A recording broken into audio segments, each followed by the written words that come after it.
ராகு சரியில்லை, கேது பகவான் சரியில்லை, எல்லாத்துக்குமே ஒரே தீர்வு என்ன அப்படின்னா, சுற்றி நம்ம எத்தனை கடவுளை பார்த்தாலும் ஒரு சில கடவுள் விஷயத்துக்கு நமக்கு யார் முக்கியமானவன்னு கேட்டிங்கன்னா விநாயகர் தான்.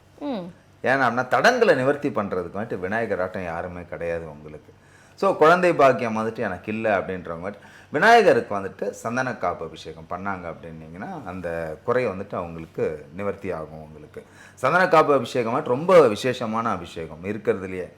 இல்லை எனக்கு சந்தன காப்பு அபிஷேகம் வந்துட்டு இல்லை எனக்கு விநாயகரில் நான் சிவனை தான் பிடிக்கும் அப்படின்னு சொன்னேன் அப்படின்னு நினச்சாங்க அப்படின்னீங்கன்னா விடாமல் 11 பிரதோஷத்துக்கு பசும்பால் இவங்க கையாலையும் வில்வலையும் 11 பிரதோஷம் இவங்க வந்துட்டு அந்த பிரதோஷத்தை பார்க்கணும். 11 பிரதோஷம் ரொம்பலாம் சொல்லலை, நான் வந்துட்டு உங்களுக்கு 11 மாதம்லாம் சொல்லலை, 11 பிரதோஷம் தான் சொல்கிறேன்.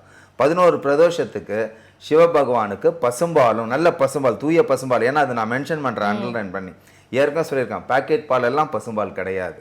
தூய பசும்பாலும் வில்வ இலையும் 11 வாரம் வாங்கி கொடுத்து கணவன் மனைவி சம்மதமாக நான் ஏற்கனவே சொல்லுவேன் 2 பேரும் சேர்ந்து பார்க்கணும். நீங்கள் அந்த இடத்துல ஒருத்தர் செய்யறதுனால உங்களுக்கு வந்துட்டு அந்த பலன் வந்துட்டு கூடி வராது. எப்பயுமே 2 கை சேர்த்தா தான் உங்களுக்கு வந்துட்டு சத்தமே வரும். அப்போ வந்துட்டு டூகெதர், நம்ம ஏற்கனவே சொல்லியிருக்கோம், டூகெதர் இருவரும் சேர்ந்து இந்த பரிகாரத்தை 11 வாரம் செய்யுங்க, 11 பிரதோஷம் செய்யுங்க. உங்களுக்கு நான் சொன்ன இந்த 3 பரிகாரத்தில் கண்டிப்பாக ஏதோ ஒரு பரிகாரம் உங்களுக்கு கண்டிப்பாக கைகூடும்.